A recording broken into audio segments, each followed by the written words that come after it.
ನಮಸ್ಕಾರ ವೀಕ್ಷಕರೇ, ವಿವಾ ನ್ಯೂಸ್ಗೆ ಸ್ವಾಗತ. ಇದು ಸುದ್ದಿಗಳ ಡಬ್ಬಿ.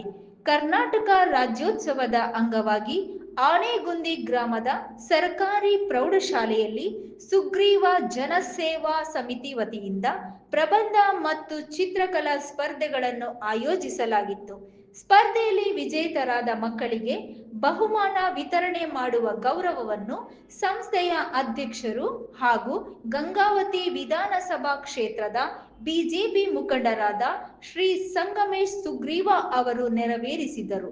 ಈ ಸಂದರ್ಭದಲ್ಲಿ ಶಾಲೆಯ ಮುಖ್ಯ ಶಿಕ್ಷಕರಾದ ವಿಜಯ್ ಕುಮಾರ್ ಜಿ, ಸಹ ಶಿಕ್ಷಕರುಗಳು, ಸಂಸ್ಥೆಯ ಕಾರ್ಯದರ್ಶಿ ಮಂಜುಳಾ ವಿಶ್ವನಾಥ್, ಪದಾಧಿಕಾರಿಗಳಾದ ಶಕುಂತಲಾ ಕಲ್ಲೂರು, ಅನೇಕ ಮಹಿಳಾ ಮುಖಂಡರು ಹಾಗೂ ವಿದ್ಯಾರ್ಥಿಗಳು ಉಪಸ್ಥಿತರಿದ್ದರು. ವರದಿ ಶರಣಬಸಪ್ಪ ಗಂಗಾವತಿ, ವಿವಾ ನ್ಯೂಸ್ ಕನ್ನಡ.